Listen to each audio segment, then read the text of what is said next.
देखो, अभी बारिश का टाइम है, बहुत ज़्यादा बारिश होती है तो क्या होता है, पानी जमा हो जाता है, कचरा जमा हो जाता है और वो एरिया ही जाम हो जाता है। जब तक कि प्रॉपर ड्रेनेज का व्यवस्था ना किया जाए, पानी जो है सूखता ही नहीं है। ऐसा लगेगा कि कितना बड़ा सैलाब आ गया है, जबकि थोड़ी बहुत ही पानी होती है। और ड्रेनेज का प्रॉपर व्यवस्था रहने से पानी सरासर सट से निकल जाता है, वो एरिया साफ़ हो जाता है। छोटी सी बात हमें जीवन की देखो बहुत बड़ी शिक्षा देती है। माइंड को भी प्रॉपर ढंग से ड्रेनेज करना सीखो कि जब भी कोई बात आए, गंदी बात आए, बुरी विचार आए, उसको हम तुरंत फटाफट ड्रेन आउट कर देंगे।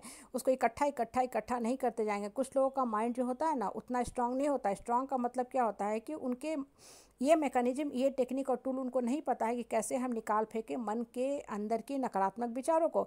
तो क्या होता है कि दो चार बातें भी आएंगी ना, वो धीरे धीरे इकट्ठा होती हैं, फिर दो चार और इकट्ठा होना शुरू होंगे, या धीरे धीरे उनका जो माइंड हो जाता है वैसे ही हो जाता है रोड पर का, जैसे कि बारिश का पानी इकट्ठा हो जाता है, काला काला हो जाता है। उसमें छोटे छोटे छोटे छोटे फिर जो फतिंगे होते हैं, कीड़े होते हैं, इंसेक्ट होते हैं, वो देखोगे ध्यान से ना तो तैरते रहेंगे। और एक नहीं, कईयों का झुंड होता है।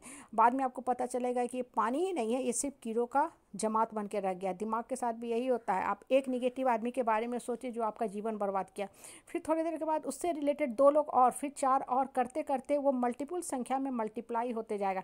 क्योंकि इंसान जैसा होता है उसका संगी साथी भी वैसा ही होता है। एक बेकार बहियात आदमी का संगति भी वैसा ही होगा। जो निगेटिव आदमी आपका दिमाग खराब कर रहा है ना, आप गौर से देखना, उसके संगति में एक अच्छे लोग नहीं होंगे, सारे कौरव प्रवृत्ति के ही लोग होंगे। जैसे दुर्योधन का मित्र और संगी साथी उसके जैसे ही लोग थे। और अच्छे आदमी का मित्र संगी साथी भी वैसा ही होता है। बच्चे कॉलेज में पढ़ते हैं ना, हर कॉलेज में बच्चे पढ़ने वाले होते हैं, कुछ बच्चे पढ़ने वाले होते हैं लेकिन वहाँ जाके ख़राब होना शुरू हो जाते हैं, क्योंकि उनको लगता है अब हम सब कुछ अचीव कर लिए, अब हमको आगे काम करने का ज़रूरत नहीं है। जबकि जीवन की सच्चाई क्या है कि जीवन हर समय कंटिन्यूअस कर्म मांगता है, क्योंकि वही आपका भविष्य बनाता है और आपको उसी के हिसाब से फल मिला है। हाँ, यह मिलने वाला है। आपने पहले अच्छा कर्म किया, आपको अच्छा कॉलेज, अच्छा ब्रांच मिला, अब कर्म करोगे आगे अच्छा जॉब, अच्छा पैकेज मिलेगा, फिर अच्छे कंपनी में जाके भी कर्म करोगे तब आपका प्रमोशन होगा, नहीं तो हटा दिया जाएगा, सैकआउट कर दिया जाएगा। आपको पिंक स्लिप देके बोल दिया जाएगा कि go and please sit in your home, live at home, live without work, जिसको आजकल हम कहते हैं हाँ working at home. Working at home अच्छी बात है, लेकिन बहुत से लोग इसलिए भी बैठना पड़ता है क्योंकि उनके पास काम नहीं होता है। कहने का मतलब क्या है, दिमाग को ये सीखो कि कैसे फ्लश आउट करना है निगेटिव चीज़ों को, नहीं तो माइंड जो है निगेटिव चीज़ों का जमघट बन जाएगा, बेकार के चीज़ों का। और कभी आप उठ चल दौड़ भाग नहीं कर पाओगे और आपका दिमाग जो है ना कचरा का घर, कीड़ा मकोड़ा का घर हो जाएगा। मतलब सिर्फ दिमाग में गलत बातें ही पनपेंगी और कभी आप अच्छा नहीं सोच पाओगे। लाइफ में ऑप्शन की कभी कमी नहीं होती है, हमेशा बोलती हूँ। जो पढ़ाई कर रहे हो ना उसमें ऑप्शन तलाशो। दूसरे के सिक्के को गिनने से क्या मिलेगा? दूसरे के घर में अमरूद लगा है, बहुत सा फल उसमें लगे हुए हैं ना, वो हमको तोड़ के खाने देगा, तो फिर क्या फ़ायदा? अपने बगीचे में गमले में जो पौधा लगाए हैं उसी को धीरे धीरे पानी दो, ताकि कुछ समय के बाद वो पौधा बड़ा हो सके और आपको फल दे। दूसरे के घर में सुंदर गुलाब लगा है, क्या फ़ायदा उसके गुलाब को देखने का? ज़्यादा से ज़्यादा फ़ोटो ही खींच सकते हो और अपने व्हाट्सएप की डीपी स्टेटस पे लगा सकते हो, झूठी वाहवाही लोगों से क्या फ़ायदा है?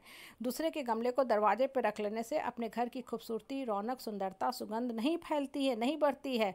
अपने गमले में जो पौधा लगाए हो जो अधमरा हालत में है उसी को खाद पानी दो, प्रॉपर ढंग से सींचो ताकि हरियाली आ सके, फल फूल लग सके, उसके फूलों की खुशबू लो और फल को तोड़ के खाओ, तभी जीवन में आपका विकास होगा। कहने का मतलब है अपने लाइफ पे फोकस करो कि हमको क्या करना है, कैसे करना है। आज हमको ये ब्रांच मिला है, इसी में हम बढ़ेंगे, इसी में ऑप्शन तलाशेंगे। दिन भर दूसरा ये कर रहा, वो कर रहा, वो कर रहा, वो अपना कर्म कर रहा, तुम्हारा कर्म क्या है? सिर्फ दूसरे का लाइफ का फीडबैक तैयार करना, दूसरे को देखते रहना। तो वो अपना कर्म कर रहा, बढ़ते जाएगा, तुम वहीं के वहीं रह जाओगे। मोस्ट ऑफ द पब्लिक यही काम करती है, इसलिए बढ़ती नहीं है क्योंकि फोकस दूसरे पर रखती है। बहुत से बच्चे होते हैं, देखोगे शुरू में बहुत स्टार्टिंग में कम पैकेज था, लेकिन आज बहुत ऊंचाई पे पहुंच गई है।